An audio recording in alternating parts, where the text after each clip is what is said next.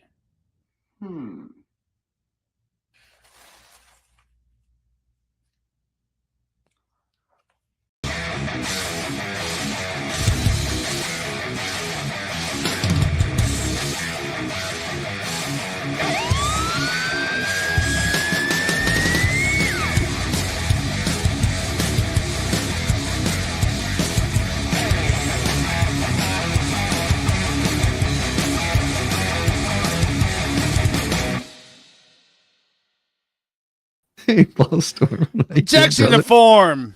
Wait, wrong show. So how's your voice feel today? Oh, I'm fine. I was getting tired. Oh no, I understand. So a little birdie told me you might know a little bit about sign language. I know a little. Okay, so is this true? This guy is actually signing what the protester is saying. Let's see. I need to know. All right, here we go. Yeah, I saw you at the parade, you fucking coward, Mayor. Fucking, this is your fault! Crime-loving Democrats are burning this city down! Fucking asshole needs to New York Times. The city's burning! People are being victims! I'm sorry, Colette, can you repeat the question?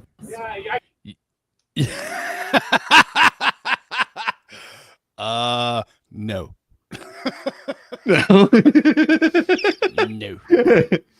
Okay. I was curious because everyone was saying this guy's signing what the protesters saying, and I was just like, if that's true, that's pretty damn funny.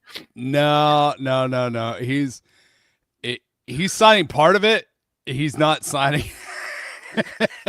He's not signing exactly what he's saying. Just enough. Yeah, just enough. Just enough. That's hilarious. I was curious because I don't know sign language, but I know that you know a little bit, just a tad bit. What's funny is it looked like toward the end he was about to sign the F word. Toward the end. Well, and that's there is 2 versions of that. That's the up close one, but we also have the one that's a little bit further away. And I think this is it right here. Yeah. Yeah, I saw you at the parade, you fucking coward, Mayor. Fucking, this is your fault! Crime-loving Democrats are burning this city down! Fucking asshole needs to New York Times. The city's burning! People are being victims! I'm sorry, Colette, can you repeat the question? Do you know anything about the suspect's mental health history? On second there is thought. nothing that we are aware of as it relates to his mental health history now.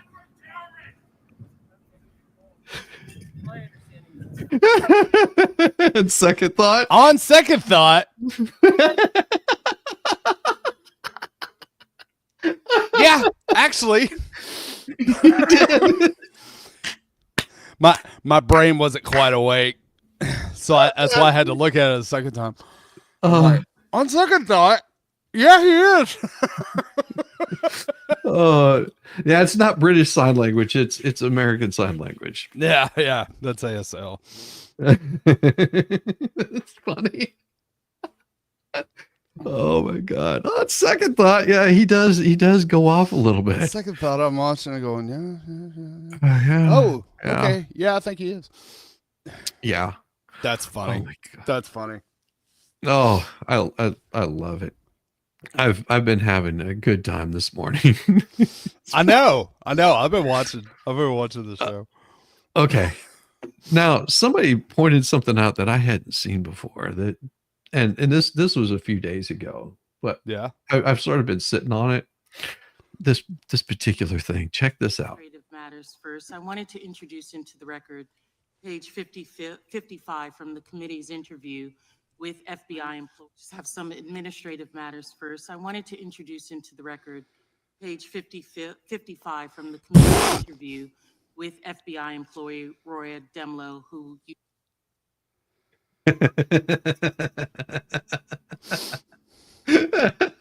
I'm just like, So I wanted whoa. to introduce into the record page 55 from the committee's interview with page 55 from the committee's Who's interview really talking? which took place on July 17, 2023. In that, Wild, huh? Yeah.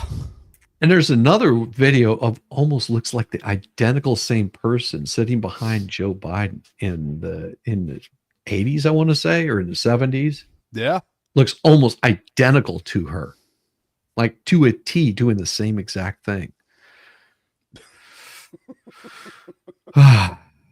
That'll give you some She's a ventriloquist. Yeah, I think so, but it could also be the same person. Could be the same person. Not like this person right here. And this is probably going to, now just remember, you're going to have to be watching this live, because if you don't watch this live, you're not going to get to see it because it'll have to be removed. Here we go. I'm an EMT. Her airways jammed. Come on now, just like that. I need some gravitational help. Oh no, her clothes are constricting, as are mine. Oh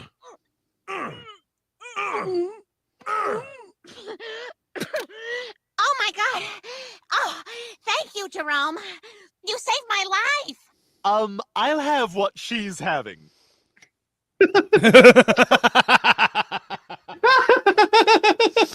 I love Family Guy.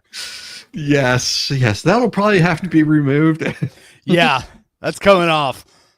Yeah, just so you guys know. Everybody. Tonight, I will probably be finishing up part of this deposition. And I'm going to send all of you fine folks over to go say hi to Mo, give her a little bit of love, show her that you care, and hit that thumbs up on the way in and on the way out. We'll see you very soon. Peace. Peace. Bless your heart. I thought I was the only mentally challenged one here.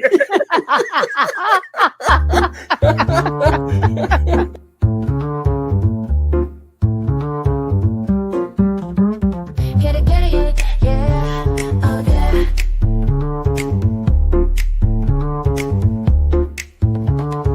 Early morning, rise and shine. Coffee's brewing, feeling fine. News is out and on the air. Shizzy Whiz nuts wild, but we don't care. Morning Whiz and Coffee. Talk the news, he's a tease. Laugh it off, we're on the go. Shizzy Whiz nuts, start the show. Let's go. Get it, yeah, oh yeah. Headlines spinning in the breeze. Stupid jokes, he's such a tease. Sip the Java with a smile. Pants are off, but stay a while. Morning Whiz and Coffee. Talk the news, he's a tease. Laugh it off, we're on the go. Shizzy Whiz, let's start the show. Let's go. Get it, yeah, oh yeah. Headlines spinning in the breeze. Stupid jokes, he's such a tease. Sip the Java, wear a smile. Pants are off, but stay a while. Morning Whiz and Coffee. Talk the news, he's a tease. Laugh it off, we're on the go. Shizzy Whiz, let's start the show. Let's go. Get it, yeah, oh yeah. Serious is overrated. Every day we're caffeinated. Talk the town, but in a jest. Morning Whiz is always best.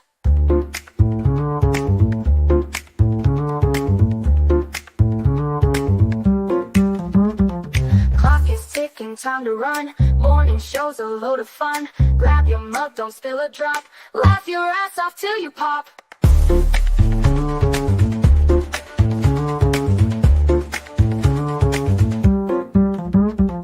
Clock is ticking, time to run. Morning show's a load of fun. Grab your mug, don't spill a drop. Laugh your ass off till you pop.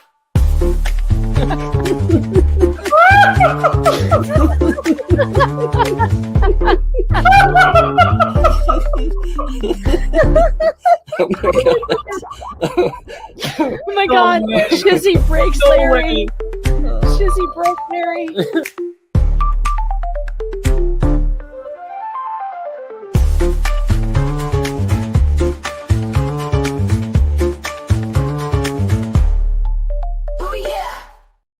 Thank you guys.